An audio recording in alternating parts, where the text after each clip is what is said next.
Hello everyone, Gainer here from HDB Upgrading Strategies and welcome back to my Facebook Live.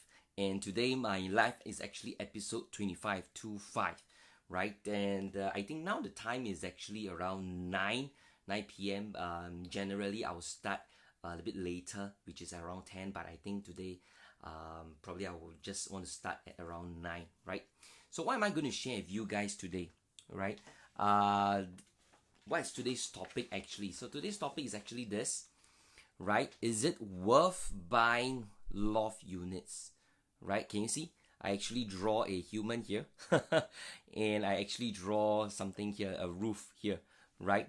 So once again, for those who are streaming in to see my Facebook Live, just want to share with you guys this. This topic for today is it worth buying loft units, right? Is it worth buying loft units?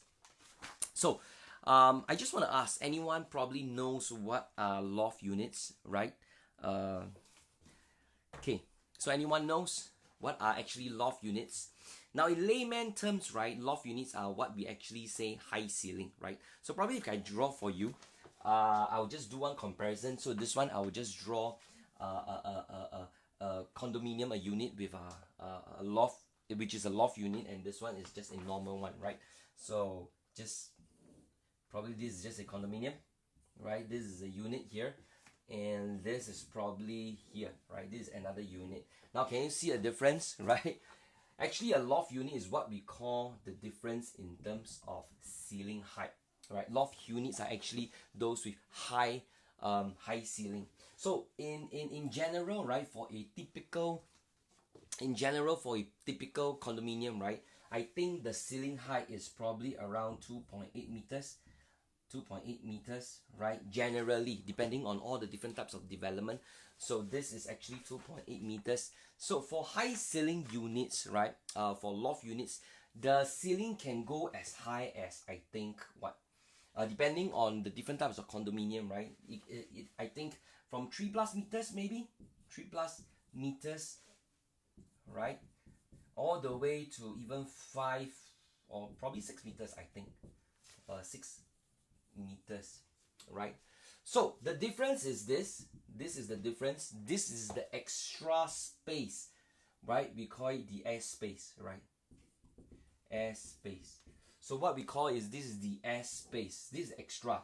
So loft units, this is the air space, the difference between the units from the normal units that you buy versus this, which is the loft unit, what we call is a high ceiling, right? So the biggest question that I'm going to ask you guys, this airspace that you are paying, right, is it worth buying, right? Is it worth buying?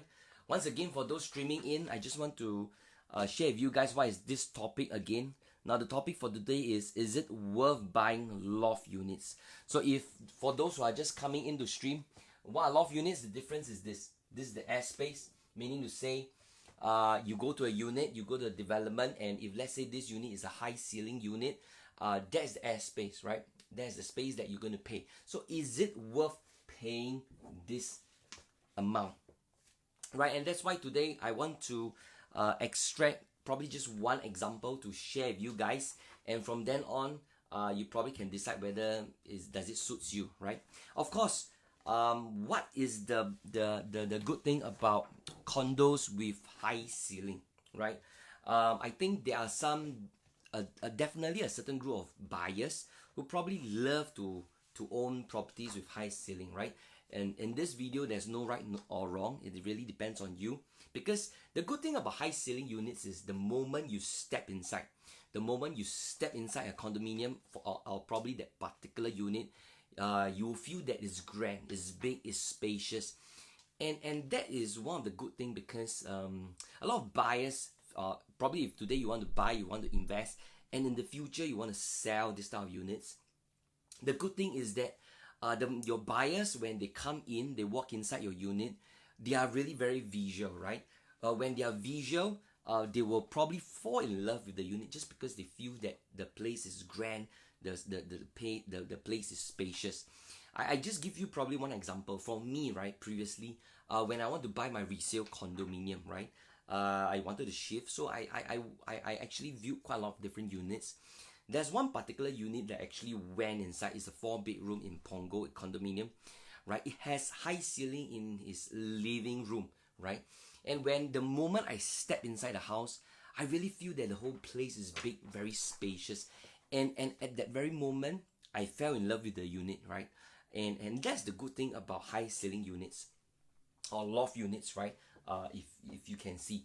So that's the good part, right?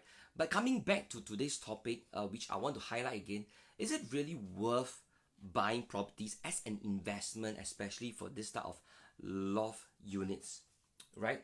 Now, that's why today I just want to draw an example. I actually took an example, and this example is Kingsford Water Bay. For those people who are not too sure where is Kingsford Water Bay, is actually at the Upper Serangoon, around Hougang that side, right? It's a new development, just TOP probably 1 year ago. And I thought that I'm able to extract this example, one of the stacks, and give you an example, right? Now, so this is the example. This is Kingsford Water Bay. Now, I specifically just highlight this too. I'm not too sure whether is it very clear. Now, this is 15th floor, stack 8, 15th floor. Can you guys see? Right? And there is another unit which is 16th floor. Right? 16th floor. Correct? Now, can you see the difference? This 16th floor is actually 915. Can you guys see? 915 square feet. Whereas this 15th floor is 710 square feet. Hi Gary, thanks for watching, right? So, probably for this example, I will use this, for this Kingsford Water Bay example, right? So for this particular unit on the 15th floor, if I can put here, 15th floor, the size is 710 square feet. Maybe I just erase this away, right?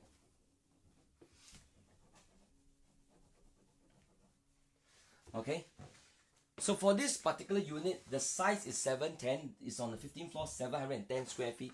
Whereas this unit, the size is actually 915 square feet, right? And this is on the 16th floor. Can you see once again? If I want to let you guys see. Now this is the 15th floor, right? 15th floor, right? The size is 710 square feet. And this 16th floor, can you see, is 915 square feet. If I can zoom down again, 915 square feet. So 710, 915, right? I want to share with you this particular floor plan, right? This is a floor plan of this unit.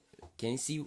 This is stack 8, right? Stack 8, 1508, right? So can you see this is a 2-bedroom, right? The moment you walk inside, this is the kitchen, right? It's a 2-bedroom, master bedroom, and another common room, and there's 2 toilets. So this is the 710 square feet floor plan, right? Now I want to show you this 915 one, right? Now, can you see 915? This is actually a penthouse, and this is 915 square feet, right? So it's exactly the same. The moment you walk inside, this is the kitchen, and you have 2-bedroom, master bedroom, common room, and 2 toilet. The floor plan is exactly the same, but if you really see carefully, I'm not too sure whether you can see, there is a dotted line here, all the way dotted here. The other side is also dotted here, meaning to say, when you step inside, this portion is actually high ceiling, whereas the master bedroom and bedroom probably might be just the normal height, the normal ceiling height, and the difference is this part, the living room, right? So this living room, the space, that is the air space that you are actually the difference. So the difference 915, 710. If I can probably just erase again, if you don't mind. So 710. The difference is actually 205 square feet. Total, right? Total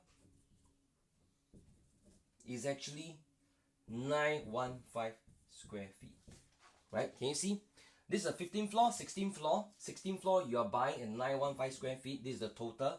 The size is 710 plus the difference is 205. And so what is the price difference that you're paying for this airspace, right? If I can come back again to share with you guys. So this 710 square feet, the price is actually $813,000, right? Whereas this 16th floor, the price is 870,000. So if I can draw, the price is actually 813,000, and this is probably 870, right? 870,000. This 813,000. So the price difference is actually 57,000. 57,000. This is the price difference, right? So if I can sum up, if I can actually summarize, the 16th floor, you're paying 205 square feet extra for just $57,000. Now, I just want to throw back this question to you guys. Do you think it's actually worth paying this amount of money for this size, right? In fact, if you really ask me, right, paying extra 205 square feet for $57,000 seems to be quite decent, right? Because hey, I am getting extra of this space, right? And the price I only pay for $57,000. So what I think is really very important is that for this particular example, if I just compare directly between the 15th floor, if I compare directly between the 15th floor and the 16th floor, right, the price difference is just $57,000, right? To me, if I really want to, based on my personal opinion, I think this is decent for this extra 205 square feet. Paying the extra 57,000 for that extra much more space seems to be decent. But there's also one important few things that I want to highlight, right? So now by paying this extra space, paying this extra amount of money, your quantum is $870,000, right? Hi Raymond, yo, thanks for watching. Yeah, watch this more important than National Day Rally. Actually I waited after the National Day Rally, then I start this. Initially I want to start earlier, but I think if I do this live video, probably a lot of people will be watching the National Day Rally. But anyways, thanks for tuning in, right? So the thing is that $857,000 extra. Now, but one thing I think that we have to take note for investors, especially who are watching this video, one important thing that we have to take note is, if you are getting a loft unit, a condo with high ceiling, in fact, there will be much more hidden costs that you might be paying, right? What is the hidden cost? Example, right? You probably need to install this mezzanine. You know, what are mezzanine? This is the extra top level that probably you want to do so that you can have the space for storage here, you know, or probably you can do another bed here. So meaning to say you can do a ladder all the way up to this area, right? You have to do this. These are costs to you, right? How much is this? How much is this cost? I'm not too sure. I think probably 10 over 1,000, 20,000, 30,000, probably depending on the amount of materials or, you know, amount of stuff that you're doing. And for this instance, we are just only talking about the living room, right? If there are some developments, probably they have their common rooms are also of high ceiling, and probably you have to factor it because you probably want to do extra mezzanine for all the bedrooms as well. And these are costs.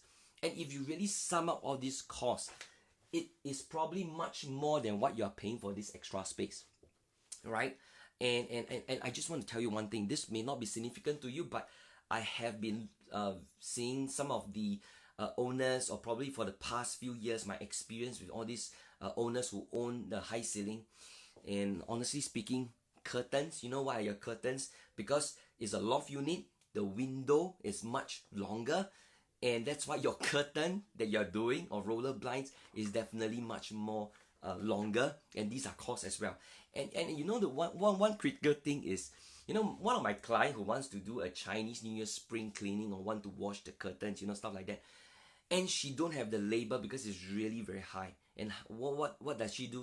She has to hire some people to come all the way down, and those people who wants to dismantle the curtains, they have to go and borrow, or I think a loan, pay money to loan this scaffolding, right, which you have to pay. So these are actually much more hidden costs for you if you are looking to buy loft unit, right? However, this particular video is not to say whether because I do understand that there are people who definitely wants to are actually lovers of loft units because you just like it grand, right? But I'm just want to share with you guys in this video just layman term the difference, right? Whether is it worth paying this extra money for this size, right? So I just want to highlight that there are costs involved as well for buying this type of units. Now, however, if you're just buying this and just want to sell without doing anything, then probably it can be a good investment. Now, lastly, I just want to say one thing. For this, whether is it worth paying for that loft unit or the high ceiling because you're paying for this airspace, for this Kingsford Water Bay, it seems to be okay, decent, because 205 square feet, you're just paying $57,000 extra versus compared to the 15th floor and the 16th floor. But however, different developments are really different. There are some developments, some condos, you probably have to really look at what is the price difference between the penthouse unit versus the another unit is just one level below. This is very important, right? Why? Because at the end of the day, if you really never check through the price, you probably might be paying much more for the penthouse unit than the level that's just below, right? And if that is the case, then I think it might not be worth buying, because at the end of the day, you still have to sell this place, right? And there is another one small little tip that I want to share with you guys. The thing is that if you are prepared to pay this amount of money, around $70,000 for a loft unit, probably it's also very important for you to just check how much is that 3-bedroom, because what I'm sharing with you is a 2-bedroom. So this is a 2-bedroom penthouse, right? What I think is important is probably you want to check what is the cheapest 3-bedroom in that development as well, right? Because if you are paying $870, probably just top up a little bit more, you buy a 3-bedroom. Then the question is, would you think that it's worth buying a 3-bedroom, or probably you think it's worth buying a 2-bedroom loft unit, right? So I think that is important, because what I want to share is all these little details. At the end of the day, if you guys are looking to buy for an investment, I think that is very important. For me, my rule of thumb is always the same: buy the cheapest, right? If you hear correctly, I always like to look for the cheapest, because if you buy the cheapest, your capital is low, your cost is low, stamp duty is low, whatever things that you're paying is low, loan also lower. So it does not necessarily mean that you have to pay more money to earn more money, right? So that's the important thing. So hopefully, I think I hope you guys really love this unit. Help me to, punch that like button, comment button, or probably share this video with your friends. And hopefully, I think at the end of the day, I hope this video is something that you have benefit as well.